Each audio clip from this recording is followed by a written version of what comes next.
Amém? Então o homem natural, ele não consegue compreender as coisas. Por quê? Porque elas só podem ser discernidas espiritualmente. É por isso, irmãos, que tem coisa que a gente fala que ao mundo parece loucura, né? Por quê? Porque não são espirituais, são naturais. Isso porque a sabedoria humana apresenta diversas concepções e denota a respeito do céu, ao ponto de negar até a existência, diz que não existe céu, não existe inferno. Eu sempre conto essa história de que eu estava no banco e na fila tinha umas pessoas conversando e eu ouvi quando uma delas diz assim: o céu não, o inferno não existe, o inferno é aqui na terra. Quem já ouviu essa expressão? Conversa, não existe inferno, o inferno é aqui na terra. Aí na grande tribulação, Deus vai mostrar só um pedacinho do inferno aqui na terra. O inferno é tão real, irmãos, quanto o céu, ao ponto de os próprios demônios terem medo de ir para o inferno. Assim como o céu será inaugurado pelos crentes, o inferno será inaugurado pelos demônios. A Bíblia diz que o inferno não foi feito para o ser humano, ele foi criado para o diabo e os seus anjos. Mas aqueles que não quiserem céu, não é escolha de Deus, né? Deus colocou: eis que eu ponho diante de vós dois caminhos, escolhei. É a escolha do ser humano. Nós temos o livre-arbítrio, o ser humano tem esse livre-arbítrio. Eu já ouvi gente dizer assim: ih, pastor, eu não tenho jeito não, eu vou ter que passar pela grande tribulação. Eu disse: a escolha é sua. Eu que não quero.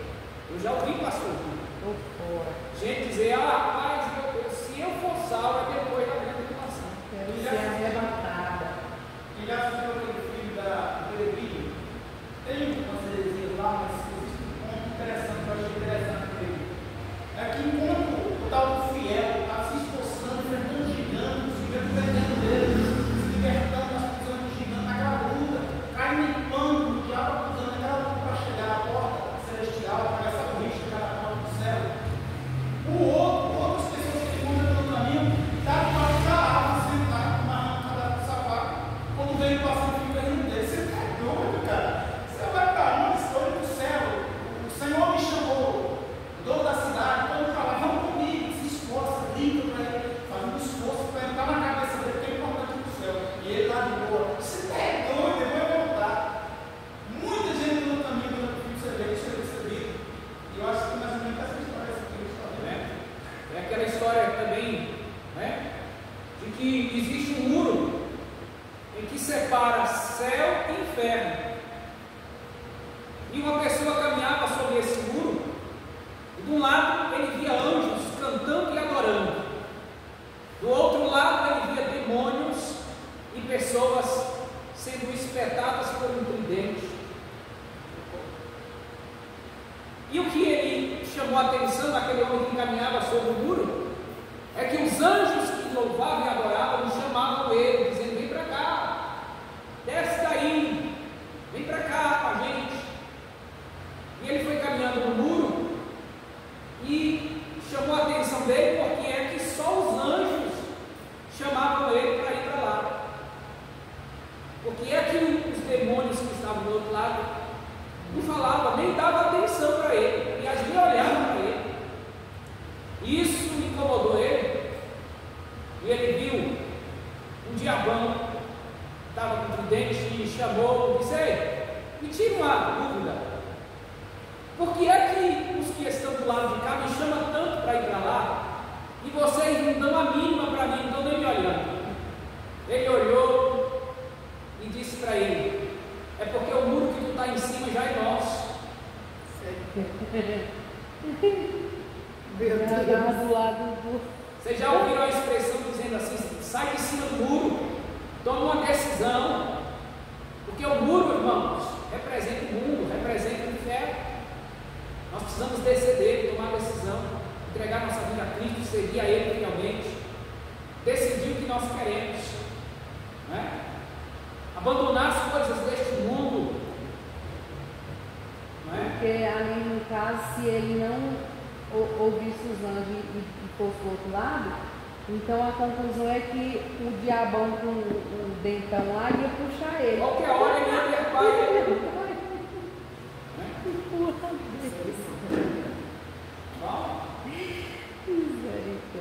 Então, o nosso propósito aqui é de mostrar o céu como destino glorioso de todo cristão peregrino. E já nós vamos entender sobre essa palavra peregrino, tá bom? A palavra-chave da nossa lição de hoje é céu. Não poderia ser outra, né? O céu, irmãos, é o alvo de todo cristão. Primeiro tópico. Olha a escada. Né? Eita.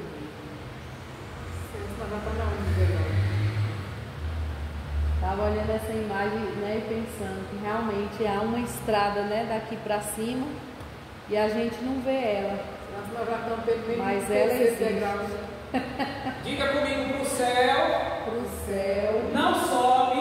Não sobe. Crente redondo. Crente redondo. Tem que ser crente quadrado. Quadrado. Não tem sentido de escada volante, igual o metrô de São Paulo. O quadrado, devagarzinho, irmão, ele vai girando, mas ele sobe. Se for crente redondo, pula, sobe um pouquinho e volta, né? Se soltar uma bola numa escada, o que acontece? Ela desce pulando. Então, para o céu, só vai subir os quadrados. Viu? Quem anda bebendo cerveja para descer redondo, vai descer.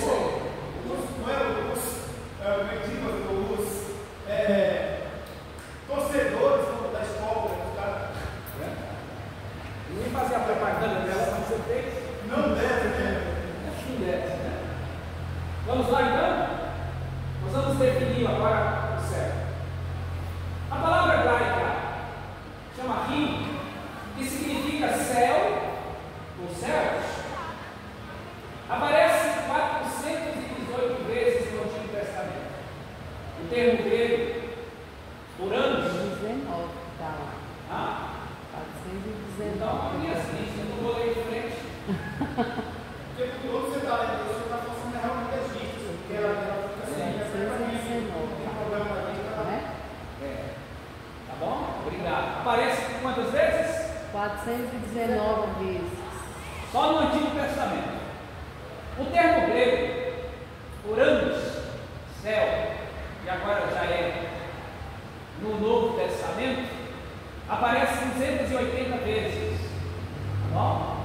Porque nós já sabemos que o Antigo Testamento foi escrito em hebraico, o Novo Testamento foi escrito em grego e aramaico. Tá bom? Primeiro, como firmamento, universo, atmosfera. Segundo, céus, siderais, estrelados, região acima dos céus siderais, sede da ordem das coisas eternas e perfeitas, onde Deus e criaturas celestes habitam. Nas traduções da Bíblia em língua portuguesa, a palavra Shamarim foi traduzida por altura e Uranos como algo elevado. Ambas as palavras são usadas para se referir a três locais distintos. Primeiro, o céu. Atmosfera. Segundo, universo ou firmamento dos Céu. Terceiro, morada de Deus. Dos três locais aplicados à palavra céu, o mais importante para o cristão é o terceiro Céu. que é a morada De Deus. Bom? Eita Deus. Esse está longe, viu? Pastor, como é que o senhor sabe que Deus mora no terceiro andar? nesses céus? Né? Segundo a visão e o ensino do apóstolo Paulo. Tá bom? Olha o que ele vai dizer. O apóstolo Paulo foi arrebatado até o terceiro? Não foi do primeiro nem do segundo. Foi do terceiro.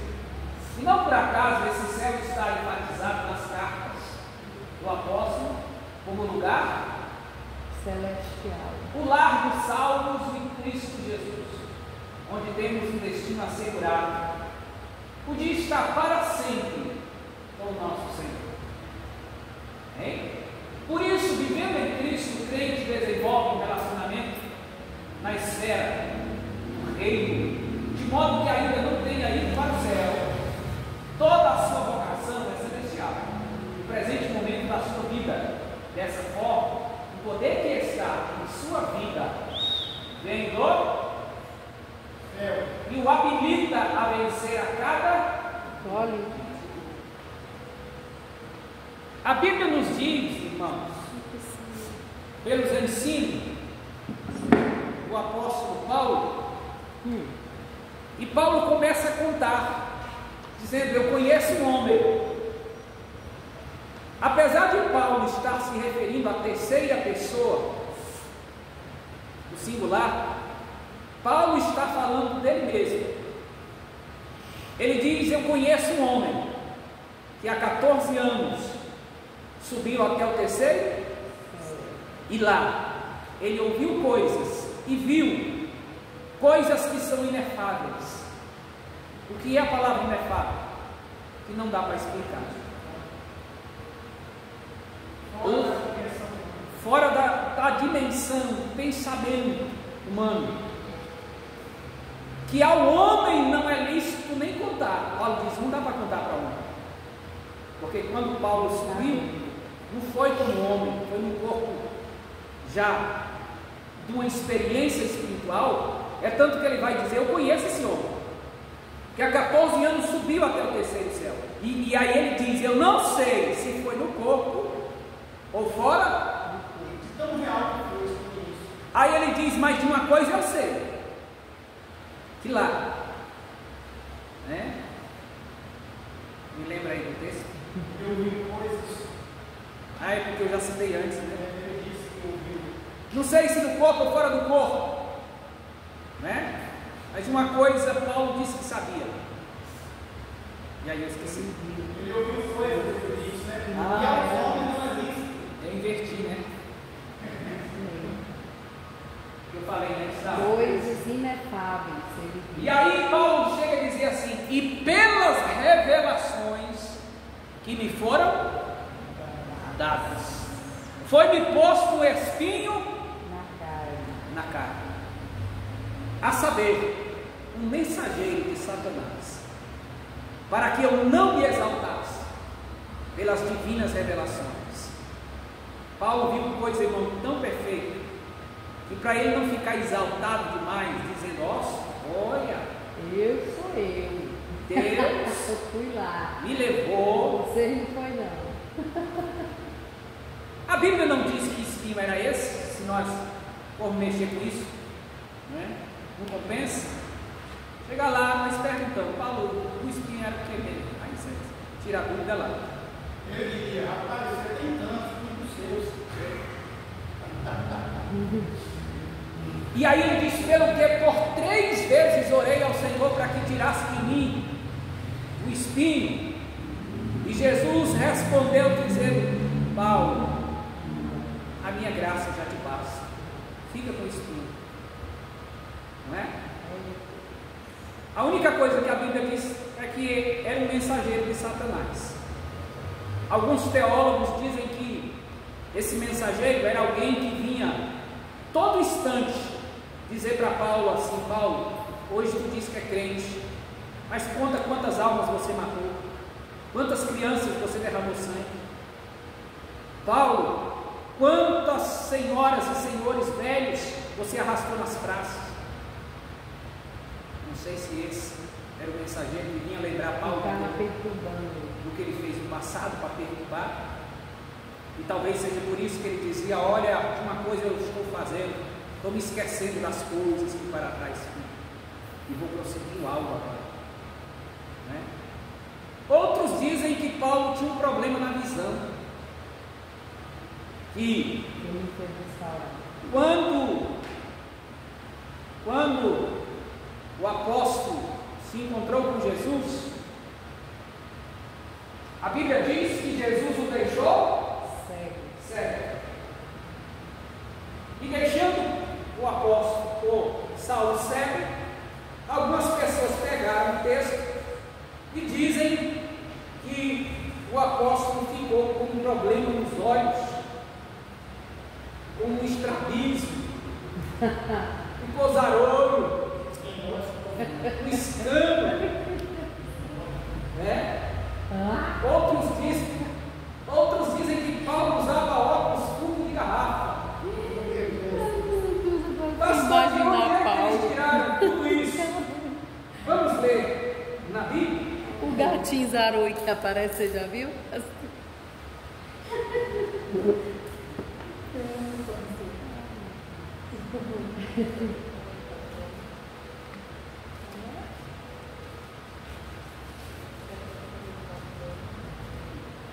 Estuda a especulação, irmãos. Mas nós vamos ler um texto interessante.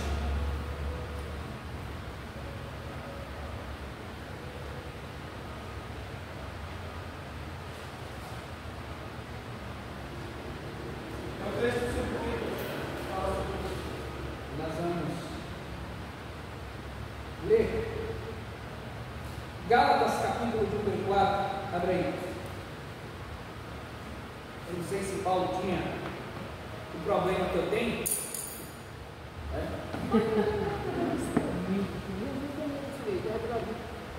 Tem hora que para ler eu tenho dificuldade, eu tenho que tirar óculos, bota óculos, tira. Gálatas, capítulo número 4, verso número 14.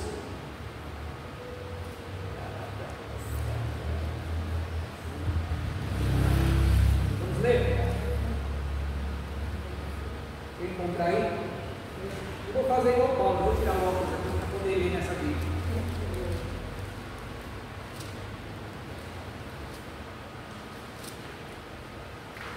Gálatas o quê?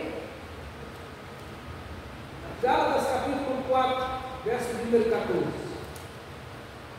E o verso 15, bem alto, quem encontrou pode ler. Deixa eu botar, consegue botar na tela aqui, minha filha?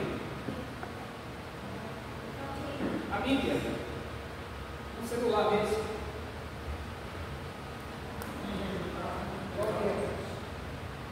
Meu celular, ah, sim. Aí eu começo.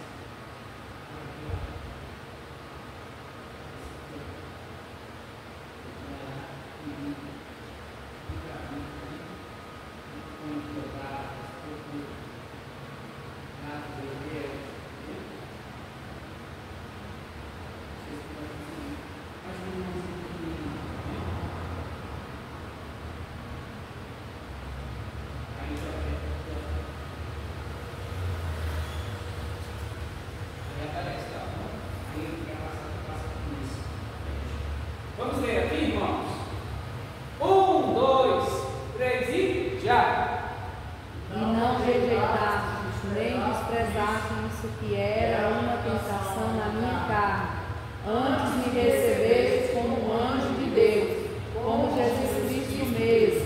Segura aí, pai, pega aí, passa para mim. E não me rejeitastes, nem me desprezastes isso que era uma tentação na minha carne. Antes vocês me receberam como anjo de Deus. Tá? Paulo está falando dos irmãos da Galácia, está aí os elogiando.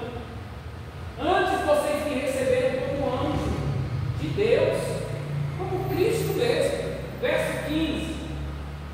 Olha, passa. Só passa aí para baixo.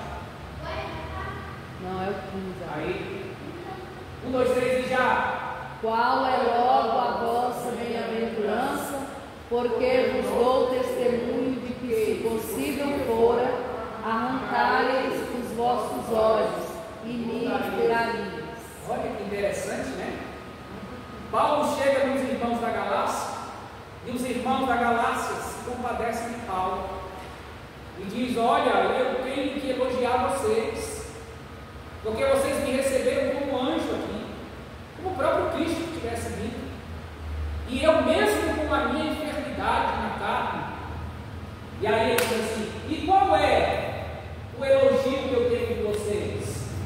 O elogio é que eu vou dar testemunho de que, se possível fosse, vocês arrancavam os olhos de vocês e me davam.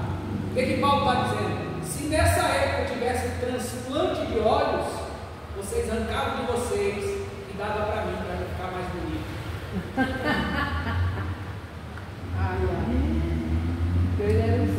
Mas não para aqui não, vamos lá, capítulo 6, olha. Capítulo 6. Por isso surgiu aquelas especulações dizendo que o problema das vistas. Sim. Sabe isso aí, E mais esse aqui, ó. 6:11, eu acho que é isso. Vê. Mas isso não confirma que tenha sido, porque não é uma surpresa. Mas isso não quer dizer nada aos filhos, não confirma que é dos filhos. Não. Mas é porque quando você está chegando para a velhice, é natural você ter esse problema de visões, e ele lia muito. Então isso não parece ser o espírito desde o início, porque ele lia bastante. Eu não estou afirmando aqui, irmão, só estou trazendo 6, tá bom? Estou entendendo porque a gente está citando, porque o senhor falou que muitos trazem essas especulações, tem essas especulações. Estou explicando por quê que eles trazem. Verso 11, claro. Vamos lá no verso 11, para a gente ler. Versículo 11, filha. Deixa eu passar aqui. Aí, ó. É só tu passando para baixo. Vamos ler? 1, 2, 3 e...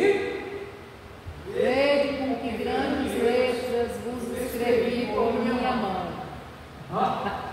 Paulo diz: ó, para mim poder ler o que eu estou escrevendo para vocês, eu tenho que fazer umas letronas bem grandes. É igual eu. Tem que botar umas letras grandes para poder enxergar. Vos escrevi com minha mão. Bom? E ó, o que Paulo diz? Olha, ficam olhando aí, ó. Olha umas grandes letras que eu escrevi para vocês. Foi do meu próprio punho, viu? Bom? Vamos voltar? Vamos voltar, que isso aqui não interessa para nós, né? Verdade. Essa que pode, é essa. Qual o momento? Qual o momento não interessa? Não vem ao caso. Não interessa a gente saber qual é o espiritual. Deixa pra lá. Mas o povo é curioso, o ser humano. Ele quer porque quer Mas não saber interessa. qual era o espírito. Jesus, um dia em Atos dos Apóstolos, capítulo 1, os discípulos chegam para Jesus e dizem: Jesus, quando é que o Senhor vai restaurar Israel? E quando é que o Senhor vai vir? Jesus virou as costas e disse: não interessa. Não interessa. Jesus estava dizendo: vamos fazer a obra, para de ficar curioso. Desbilhotando. Não interessa saber o tempo, que as épocas que o Pai estabeleceu pelo seu próprio poder. Bom? Então tem coisa que me interessa para nós aqui, mas quando chegar lá vai interessar. Bom? Lá nós vamos ter tempo. Lá nós vamos ter tempo de sentar um pouquinho e dizer: Paulo, conta aqui para mim.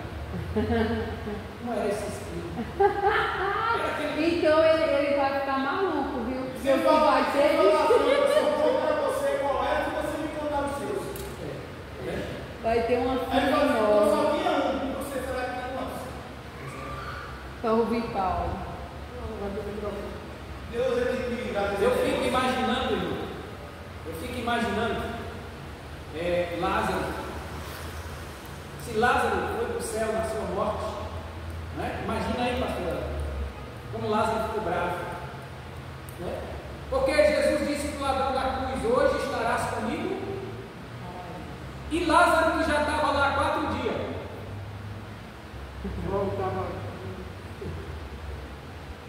quem sabe Lázaro já estava lá para contar o testemunho, já estava ouvindo Abraão, já estava ouvindo Paulo, e aí ele ouve uma voz dizendo: Lázaro, para fora. E Lázaro disse: ah, não pode ser, tem que voltar. Não queria voltar mais, né? Porque um dia no céu, um segundo, já é glorioso. O Paulo viu? Imagine Lázaro 4 dias lá, pastor. No céu, o outro paraíso, você é mesmo, a gente vai? É. Não conseguiu aí, pai? Aqui, aqui.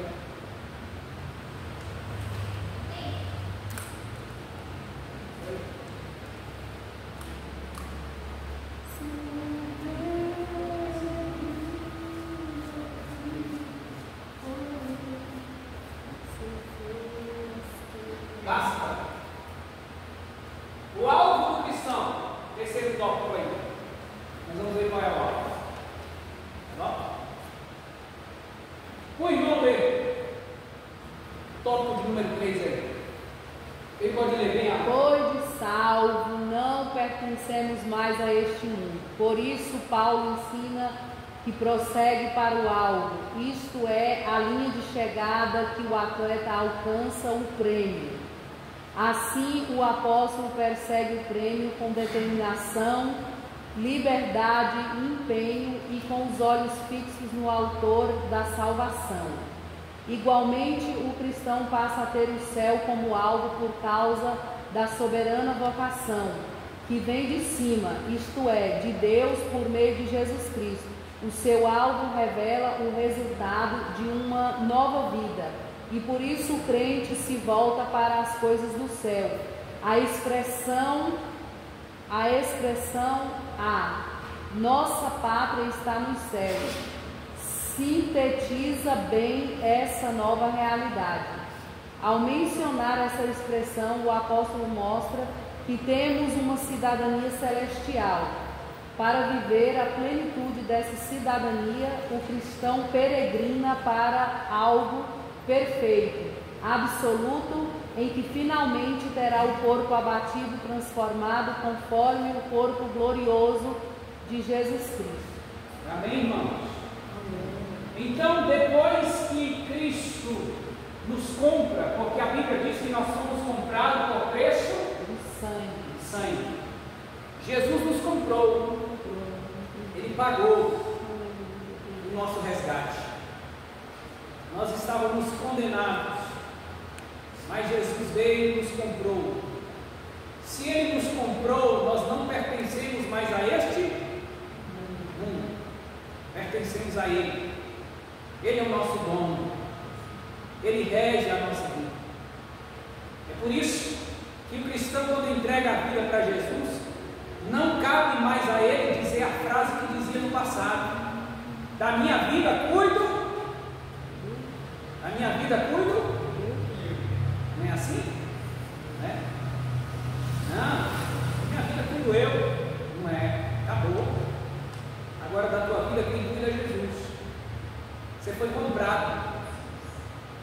Não foi barato não. Foi caro. Custou o sangue de alguém inocente, né? A Bíblia diz que nós não fomos comprados por prata nem ouro, mas com o precioso sangue de Jesus. Esse era o preço a ser pago. E aí, de agora em diante, nós vamos ter que prosseguir para o alvo. O que é o alvo? É a linha de chegada. O atleta alcança o prêmio. Então só recebe o prêmio aquele que chega aonde está estabelecido o alvo. Paulo compara a carreira cristã como um atleta que só recebe o prêmio se correr até o final. Entendeu? Então por isso não desista da tua caminhada. Lembra sempre da historinha do sapinho surdo. Lembrou, pastora Léa? Quer que conta, pastora Léa? Eu quero saber esse negócio. O sapinho surdo, imaginário. Os sapos resolveram fazer uma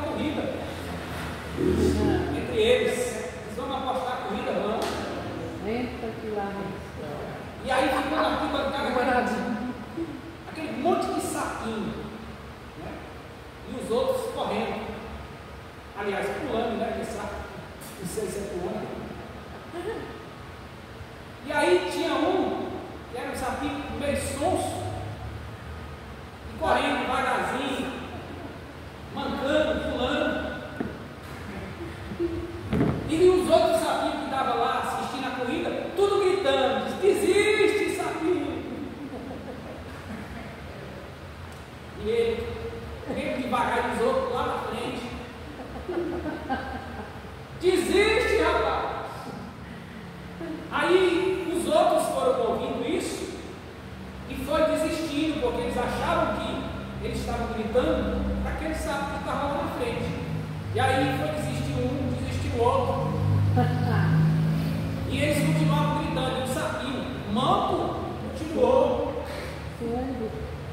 Calma, pode olhar. Nunca se esqueceu. Eu falei? Agora? Eu falei que o sapinho era manco. E gritavam, dizendo: desiste! E desistiu todos os sapos. Sabe quem venceu a corrida? O sapinho manco, que estava correndo bem devagarzinho, estava lá atrás. Mas os que estavam na frente desistiram todinho.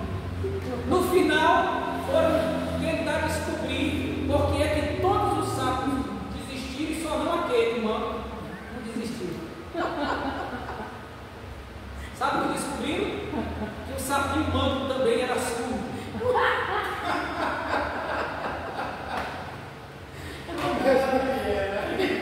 Diga comigo: tem hora nesta vida que nós temos que nos tornar surdos para a conversa do mundo. As sugestões do capeta. Verdade. Tem gente dizendo para você: desiste, sai da igreja. Você diz: não estou escutando. Aí os outros que escutou voltaram. Interessante. Essa piada. Diga comigo: tem hora que é melhor ser surdo do que ouvir demais. Pastor Flávio diz que tem hora que. Pastor Flávio diz diferente. Ele diz assim: é melhor ouvir do que ser surdo. É nada, no caso do sapo ainda era não. É? Vamos lá, para a gente ganhar tempo. Olha uma frase que liga. Vamos ver ela. 1, 2, 3 e já. Minha casa está nos céus. Eu estou apenas viajando por este mundo. Então esquece, irmão. Esquece. Tira a tua raiz deste mundo. Começa a arrancar as raízes dessa terra. Viu? Porque nós não somos daqui. Nós não viemos para ficar. O céu nos aguarda. A nossa casa está no céu. Nós estamos aqui só de passagem, viajando por este mundo. Isso é ser peregrino. Quem aqui já foi para Luiz Eduardo e na estrada viu uns homens com uma mochila nas costas e caminhando na BR? Já viu? Nunca viu? Mas já vi outros por aí. Ah, em outro lugar. As estradas tudo é cheio, as BR. Ali são peregrinos. Não tem casa, não tem cidade própria. Não é? Mas aqueles é peregrinos sem Jesus, né? Sem Jesus. Eu estou fazendo a comparação. E aí, pode estar tudo tranquilo aí.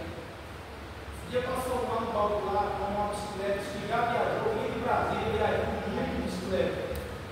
Então eu perguntei para ele: deve ser dó, tá? Com o meio disso. Vai ficar água. Não tem que parar aqui. Nós, irmãos, somos assim nesse mundo. Nós não podemos criar raiz aqui. Nós estamos de passagem. Viu? Só de passagem. Então não se preocupe se Jesus ainda não te deu uma casa aqui. E se ele voltar antes dele te dar essa casa, você vai receber uma melhor lá no céu. Viu? Uma casa, uma morada, mansões celestiais. Bom? Mas ele vai dar a sua casa, viu, pastor Helena? Glória a Deus. Tá vendo? Lá no céu cada um vai ter um também. Vai. Passa agora.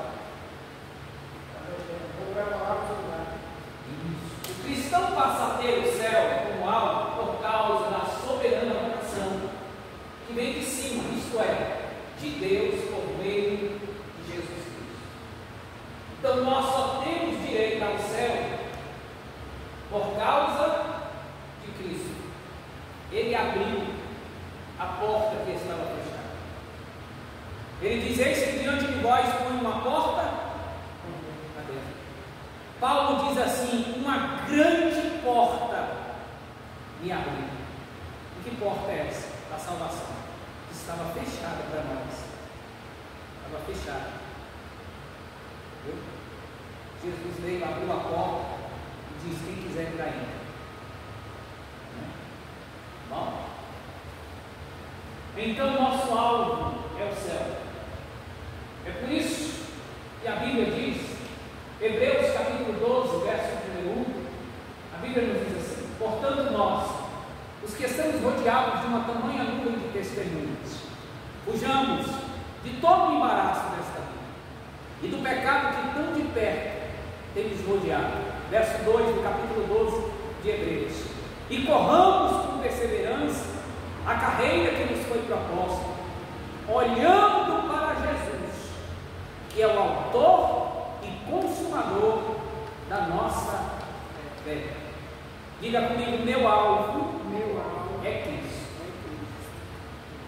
Vamos lá? A descrição do céu segundo o livro de Apocalipse: o novo céu e a nova terra. Pela imagem, irmão, você consegue compreender pela Bíblia Sagrada de que na época que Deus criou o jardim do Éden, o paraíso, onde Ele colocou Adão e Eva, o paraíso era ligado com o céu, era um espaço como aquele. Você consegue perceber que o paraíso está conectado com o céu. Quando Deus criar novos céus e nova terra, isso vai acontecer de novo. Né? Teremos acesso. Deus descia, irmão, do céu para conversar com Adão. Olha como era tão perto o céu do jardim do Éden. Deus descia toda tarde. Não era uma viagem, o Senhor do espaço, não precisava nem mais teoria, porque quando Deus desceu, quando Adão pecou, o que ele disse? Eu ouvi, não foi, pastor? O Senhor chegando, o seu espaço. Ou seja, o céu era ligado com o jardim do Éden. Não são como os presidentes que desceram para a época dominada na casa branca, quando eles cortam o teto do apartamento. Aí o que Gênesis diz? Que Deus, quando Adão e Eva pecaram, Deus os expulsou? Os expulsou? E o que é interessante é que a Bíblia diz que Deus não destruiu o jardim do Éden. Ele apenas colocou querubins com espadas na mão para guardar. Agora preste atenção, irmãos, olha que lindo e interessante. Se ele colocou querubins para guardar o que está guardado, qualquer hora pode ser revelado. E guardar o diabo, E para que o homem não entrasse, porque comesse da árvore da vida e vivesse eternamente em pecado. Satanás com certeza tem também no espiritual curiosidade para acreditar, de alguma forma. E hoje ninguém sabe aonde está o jardim, mas está aqui, guardado por Deus. É tanto que quando Ele criar o novo céu e a nova terra, eu creio que esse jardim aparece novamente. E Deus liga novamente o que tinha sido desligado. Mas quando você lê o Apocalipse, você lê um pouco disso, porque ele disse que você vê a árvore, vai dar os frutos para as nações. E aquele que vencer o melhor também da árvore, também o jardim de Deus. Dará 12 frutos. Será para a cura da nação. Se é para a cura das nações, essa árvore vai estar entre céu. Quem está entendendo, diga amém. Qualquer dúvida que tiver, irmãos, pergunta. Então Deus ocultou ele aqui. Sim, está escondido. Vamos ler? Gênesis.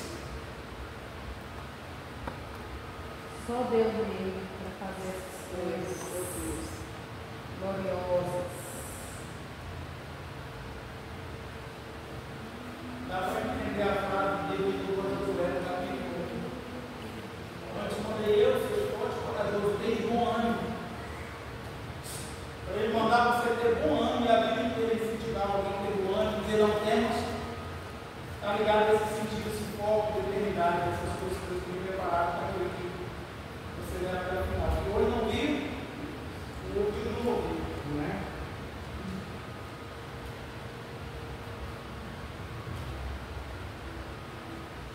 Gênesis capítulo 3, verso de número 22. Primeiro livro da Bíblia, Gênesis capítulo 3, verso 22. Vamos estender lá. Colocou, pai? Então vamos para cá, irmãos, para a gente ganhar tempo. 1, 2, 3 e já! Então disse o Senhor Deus: eis que o homem é como um de nós, sabendo o bem e o mal. Ora, para que não estenda a sua mão e tome também da árvore da vida e coma e viva eternamente. A preocupação de Deus de nos tirar do paraíso era a árvore da vida, que Adão e Eva comiam e não morriam. Deus disse: vocês têm que morrer agora, vocês conheceram o bem e o mal. Se eu deixar vocês no paraíso, vocês vão comer a árvore, vão viver eternamente nesse sofrimento de pecado. Verso número 23.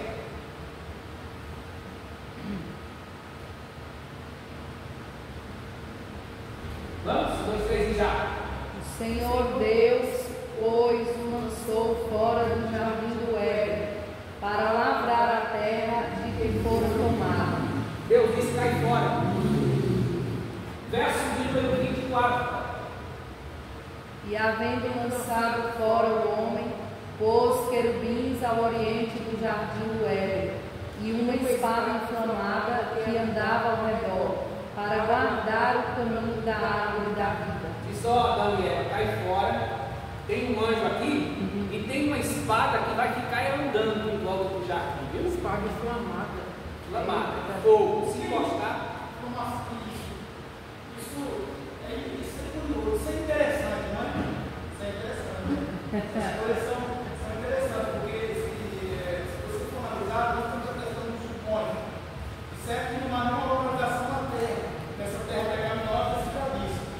Mas a gente vê essas erupções que existem sobre a terra de hoje. E ele fala de uma espada inflamada.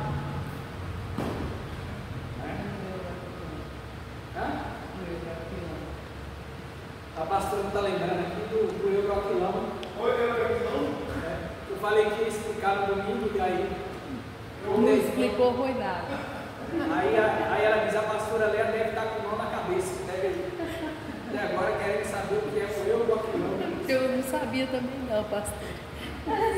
Cheguei lá, eu lembrei, eu disse: agora você vai me explicar. Perguntar ao pastor agora. Você vai me explicar o que é o Euroquilão agora. Aí está minha esposa meia-noite me acordando e vacilei para perguntar o que é o Euroquilão. Lembrou, é assim, né?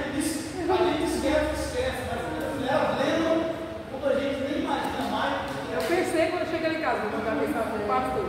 Depois eu falei: deve estar jantando, não vou perguntar não, depois eu pergunto. Aí começou aquele vento de noite, né? E aí ventando e ela escutando. Aí me acordou e disse: o que era Euroquilão lá? Era um vento, irmãos, que vinha do oeste. Viu? Vocês já perceberam que o vento, quando muda de posição, ele vem mais forte? O vento, quando vem de Luiz Eduardo para cá, é tranquilo. Vocês já perceberam quando o vento vem de lá para cá, ele vem arrebentando tudo? As janelas e os vidros da igreja que caíram, o vento não veio de cá, não veio de cá. O vento veio, empurrou a janela, levantou o telhado lá de casa. Né? O coqueiro do pastor Genivaldo deitou lá de fora. Para pegar a coca. Então, o Euroquilão é o vento contrário. É um vento contrário. Foi o vento que pegou o barco que o apóstolo Paulo estava e fez aquilo ali. Vem que é contrário. Volta lá Segura. agora. Nossa.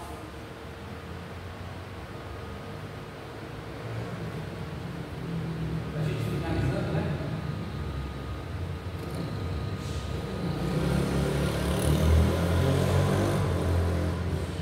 Essa? Esse nessa aí. A televisão. Mas tem que colocar essa para também.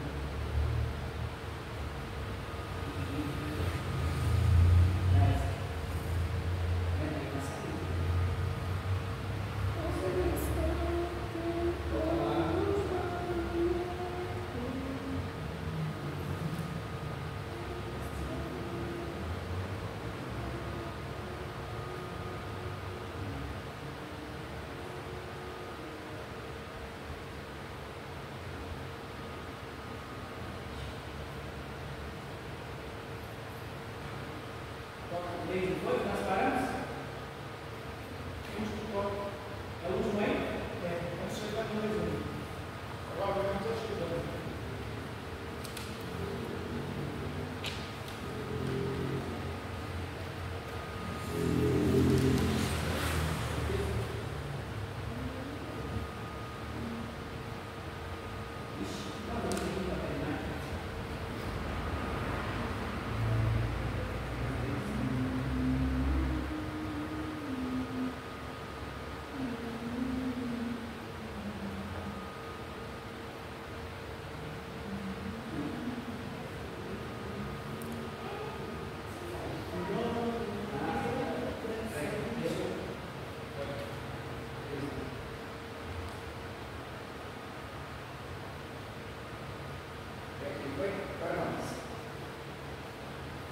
É onde? Está na revista de vocês aí, tópico de número 3, não é isso? Três?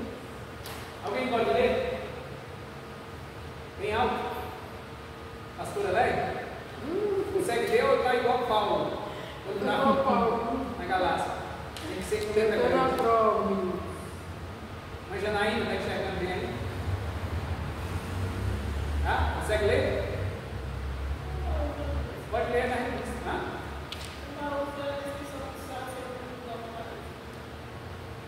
Não entendi, mas Novo céu e a nova terra? O 2.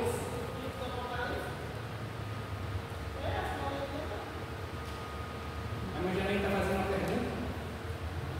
Se é esse aqui, meu filho, ó, a descrição do céu, segundo o livro de Apocalipse, Você já foi pro terceiro, né?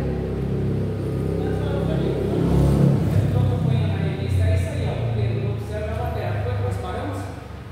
Estava falando? Aí, próximo aí, abaixo, na Janaína. o alvo do cristão, não, ele já foi, né?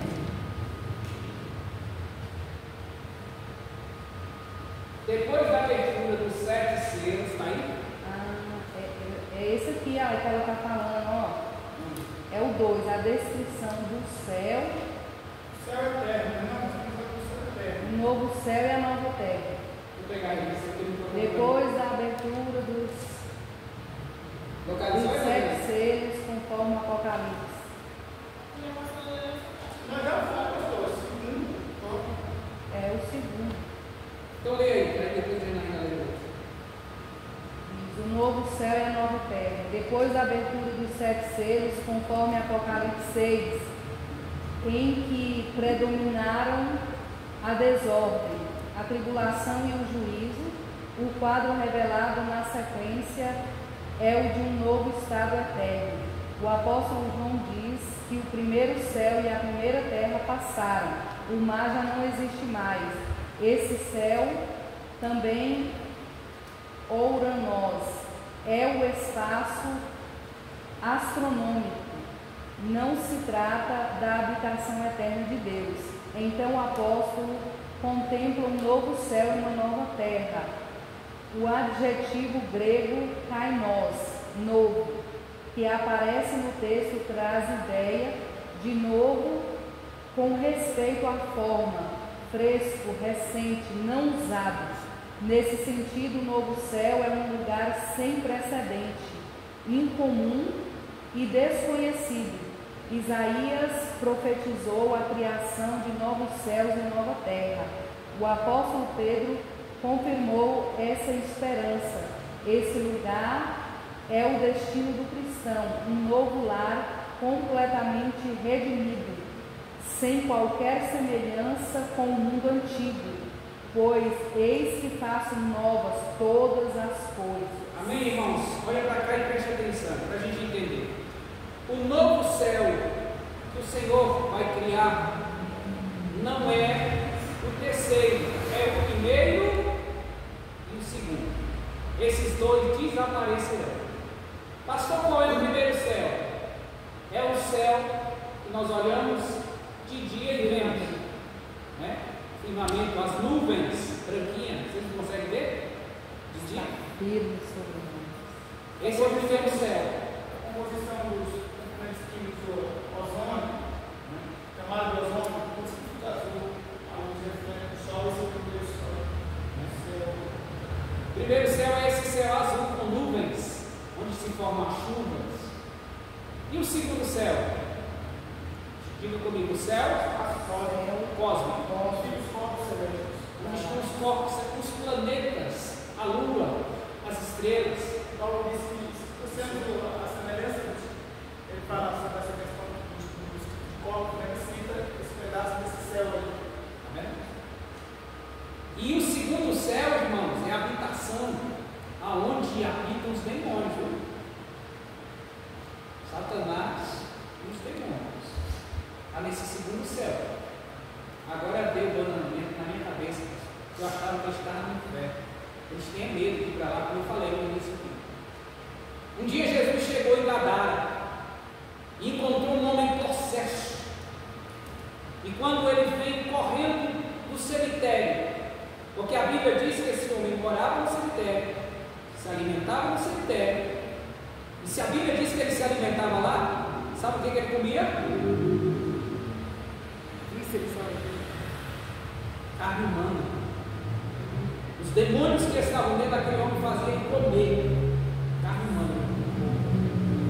A Bíblia diz que ninguém podia prendê-lo, amarrava de corrente e ele quebrava. E quando Jesus chega em Gadara, quando Jesus põe o pé na praia,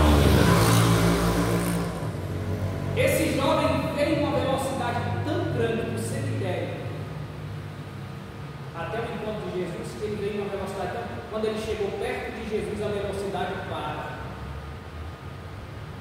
porque estava chegando ali aquele que é o autor da vida. E ele chega e ele grita dizendo que temos nosso contigo, Filho de Deus vivo. Olha como ele sabe. E eles fazem outra pergunta: por que vieste nos atormentar antes do tempo? Porque eles sabem o tempo em que Jesus vai lançá-los no tempo.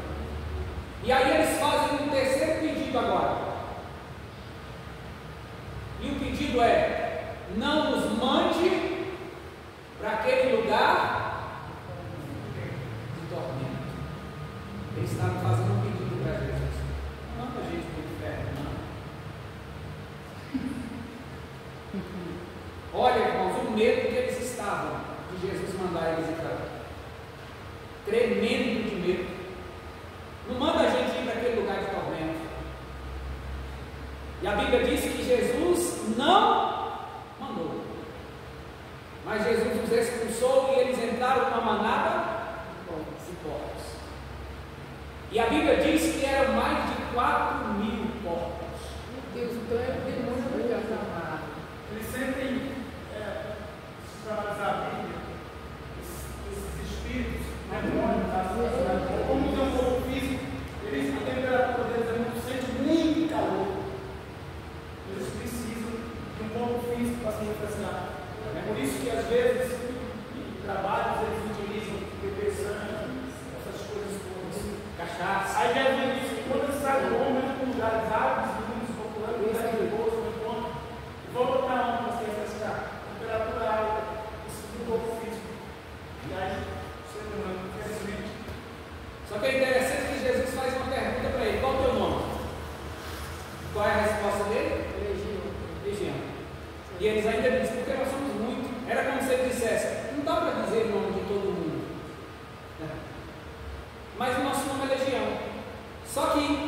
aí para a gente entender, uma legião romana era constituída de 4.000 soldados. Quando eles disseram o nosso nome é legião, eles estavam dizendo, tem 4.000 aqui dentro.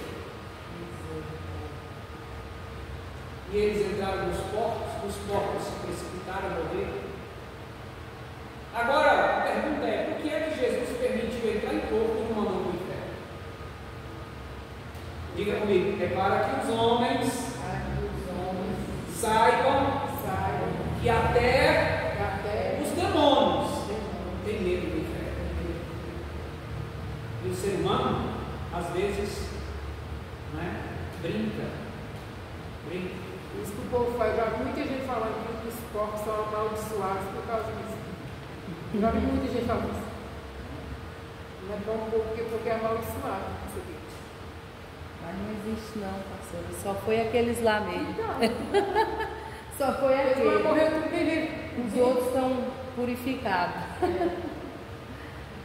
Isso aí era a lei dos judeus. Né?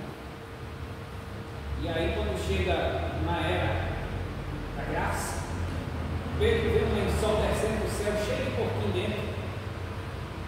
E Deus diz assim, Pedro, come. E Pedro diz, não, eu não como coisa imunda não. Não vou comer nada, vou comer esses porquinhos nada. E aí Deus diz, Pedro, não precisa mais dizer que é imundo aquilo que eu já purifiquei. E aí Pedro comeu esse porquinho. Se alguém falar que é religioso, para algumas pessoas como as coisas, feridas, abertas, você faz cirurgia, você pode ter uma carne remosa. Agora que está amaldiçoado e tudo mais. Vamos lá então? A linda cidade, como nossa nova morada. Ô cidade. A Bíblia diz que os muros são Olá, pastor. de ouro, de ouro. Resplandecente, a cidade resplandecente. O que os homens brincam aqui na terra, imagina ainda, por causa do ouro, lá no céu a gente pisa em cima. Ah, meu Deus. Os homens se matam por causa do ouro, Hoje morrem. eu vi um que foi preso, que ele estava com umas pedrinhas bem pequenininhas, mas era assim, um monte, assim, ele deveria dar ali umas 30, 40 pedrinhas de diamante. Avaliado em 3 milhões de reais. E a polícia pegou ele lá e levou ele preso, porque ele estava transportando esse diamante para um outro lugar lá. Não sei a origem daqueles trem. Meu Deus. Mas era pedrinha assim, pastora, pequenininha assim, que, meu Deus, eu falei, como que pode? Um negocinho tão pequenininho daquele ali, e ali aquela quantidade estava avaliada em mais de 3 milhões de reais. Meu Deus do céu. Meu Deus. Só existe briga por poder onde existe algo que as pessoas consideram como muito valioso, algo valioso como o ouro, né? E lá no céu não vai ver essas coisas. Lá é para enfeitar as ruas, os muros. Existem brigas por coisas, só existe contenda. Quem é só que tem hoje justiça. faz uma parede e põe diamante nela? Onde, hein, pastor? Lá no céu todos não vai ver. Então a justiça dele. Se fizer, as quadrilhas invadem na hora, mata e leva. Vamos para a conclusão, não vai dar tempo. Né? A gente queria ficar mais, mas o assunto é extremamente longo. O tempo A voa. gente não consegue cumprir. Para se viver a esperança celestial, é preciso nascer de novo. Lembra do estudo passado? Nascer de novo? E Nicodemos diz, como é que pode um velho nascer de novo? Vai entrar na barriga da mãe de novo, vai fazer uma cirurgia, abrir e entrar. Nicodemo dizer tão grande. Jesus diz, está maluco, Nicodemo? Eu estou te falando de coisa da terra e tu não está entendendo. E se eu começar a falar das coisas do céu? Vai ficar maluco. Então é preciso nascer de novo. Viver em Cristo e transformar a mente. É preciso ter uma nova natureza. Sem isso, é impossível crer nas coisas espirituais, pois essas só podem ser discernidas espiritualmente. Portanto, vamos prosseguir a nossa jornada para o céu de glória, o alvo de todo salvo em Cristo, conforme as regras divinas estabelecidas na palavra de Deus. Na revisão a gente consegue pegar o que nós não falamos aqui na revista, tá bom? Eu pergunto e vocês respondem agora. Vocês não fizeram pergunta durante o estudo todo, então agora eu pergunto, tá bom? Dos 3 locais aplicados à palavra céu, qual é o mais importante para o cristão de acordo com a lição que nós aprendemos hoje? Terceiro céu, né? Os 3 locais aplicados à palavra céu, o mais importante para o cristão é o terceiro céu. Por que ele é importante? Porque Deus está lá. A morada de A nossa beleza aqui é só por causa dele. Mas será a nossa morada, né, pastor? Diga comigo, o céu só é santo porque Deus está lá.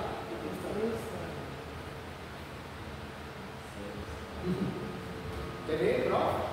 Deus estava no céu, desceu para a terra, se encontrou com o homem Moisés, e no meio do deserto, areia quente, escorpião, cobras nagem. Moisés vem se aproximando e Deus disse: Moisés, tire a sandália dos teus pés. Por quê? O lugar que tu pisas santo é. Deserto santo, areia quente santo, escorpião. Por que o lugar que Moisés estava pisando agora é o lugar santo? Quando a presença santifica o lugar. Porque Deus estava lá no deserto. Diga comigo, Deus está em mim. Por isso, preciso eu ser santo. Sede santo, porque eu sou.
Então, quem vai do Brasil para a embaixada de Israel, no Israel, a sua cidadania é brasileira. Ele não vai deixar de ser brasileiro porque está em Israel. Nós não vamos deixar nossa cidadania, que é o céu, só porque estamos aqui na terra. Nossa cidadania é lá. A nossa pátria. A original é lá. É lá. Nossa descendência. Lembra do hino? Do céu tenho muita saudade. Como é que se tem saudade de um lugar que você não foi? E que na verdade você veio de lá. Nós viemos do céu. Porque experimentamos isso na carne, mas no Espírito, pela revelação de Cristo, no nosso Espírito, pelo Espírito Santo. Amém? Segunda lição, como o apóstolo João descreve a Nova Jerusalém? Como é que ele descreve? 1, 2, 3 e já. O apóstolo João descreve a Nova Jerusalém Celestial como um lugar de redimidos que habitam a gloriosa cidade. Bom, então, o apóstolo João descreve essa Nova Jerusalém como uma cidade celestial, lugar onde os redimidos vão habitar a gloriosa cidade. Se uma das mais gloriosas bênçãos que desfrutamos no céu, qual que é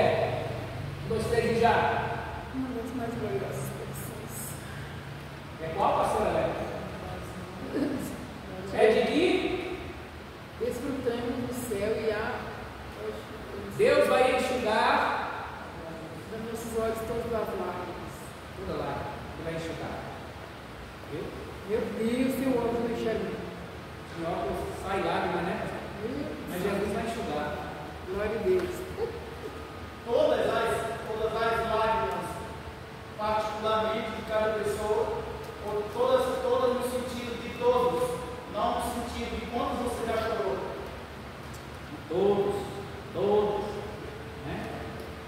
A Bíblia diz que o choro pode durar Uma noite inteira. e a alegria vem quando? Pela manhã. Pela manhã cedo. Vocês sabiam que chorar faz bem? É por isso que a Bíblia diz: chora a noite toda, desabafa, põe para fora o que está te fazendo mal. Quando for de manhãzinha, esse mal já foi embora, você jogou para fora. Não é? Então, o que Jesus está dizendo? Que quando ele vai enxugar os nossos olhos toda a lágrima, ele vai dizer: você não vai precisar mais desabafar, você não vai ter mais angústia. É o fim da emoção. Porque as lágrimas promovidas por meio da emotividade. Quando alguém está sendo sepultado e a gente vai consolar a pessoa, o que a gente diz? Chora. Chorar faz bem.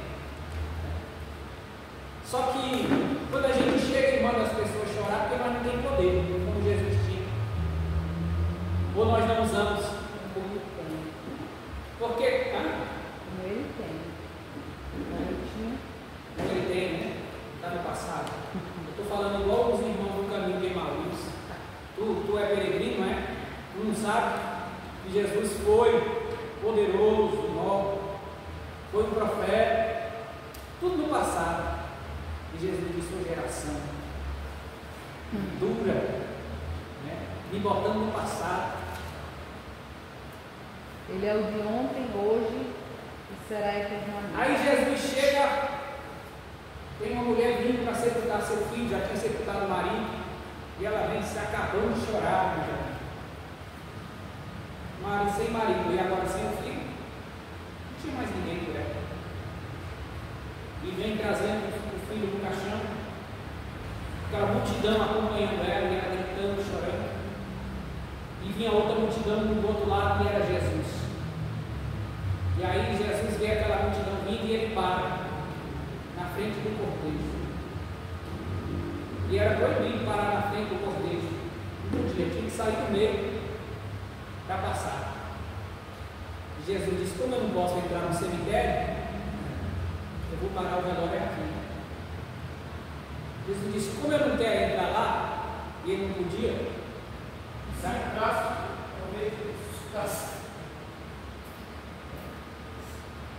E aí Jesus para diante do caixão, e aí Jesus vira para a mulher, e Jesus disse: mulher, chora mais um bocado. Foi assim. Não chora. Ele disse para não chorar. Mas chorar não faz bem? Faz bem? É outra coisa. Quando a gente chora a noite toda, a alegria no meio de manhã, quando a gente bota tudo para fora. Só que Jesus disse: não chore, porque ele tinha o poder de dizer: levanta. O menino ressuscitou e a mãe parou de chorar. De acordo com a lição, como a nossa vida cristã atual deve ser vivida. Como é que é? Deve ser. 1, 2, 3 e já. A vida cristã atual deve ser vivida no céu como verdadeira esperança. Então é se desligar desse mundo. Isso nos mostra uma coisa: se você tem poder, mas Deus não tem um propósito, então é um pecado aí. Deus tem poder, Deus tem um propósito. Não é? É verdade? Então, irmãos, nós temos que ter a nossa mente voltada nas coisas de Deus. Chegou a hora do culto, ixi, para tudo para trás. Vem até sem tomar banho. Só não esquece de, no final, mandar um abraço para irmãos. Quantos estudos eu já dei aqui sem tomar banho, que eu chegava na hora? Sem irmão nem desconfiava, aliás, se desconfiava não ficava. Agora quem se entregou, né? E é porque aqui é perigoso, vem, joga. Eu, no meio da semana, eu só venho sem tomar banho. Não dá tempo? Eu também não dá tempo, não. Eu fico se alguém se importa, eu fico com as palavras de Jesus. Mas ele vai no interior do prato e o interior do prato, esquecer de limpar dentro de vocês. Acho que ele rapina. Não é? Irmãos, quando Jesus me encontrou, eu me apaixonei tanto pela palavra dele, pelas coisas dele.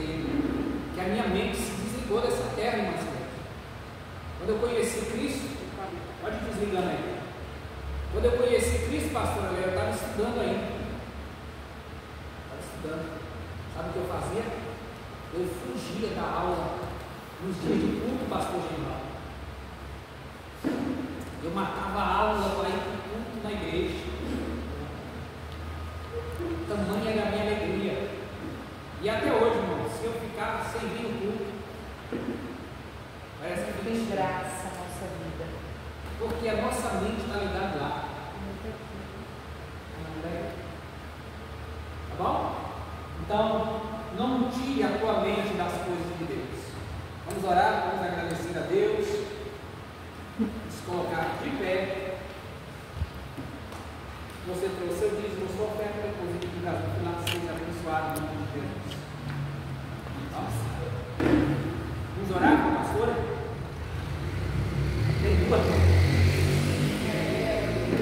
Deus, eterno Pai, em nome de nosso Senhor. Glória a Deus. Obrigado, meu Deus. Graças te damos. Obrigado, Senhor. Por tua presença, Deus, te agradecemos. Obrigado, Espírito Santo de Deus, por nos revelar algo que vem do alto, por nos revelar os segredos do céu aqui nessa noite, nos incentivando, nos encorajando, nos animando, Senhor, e nos mostrando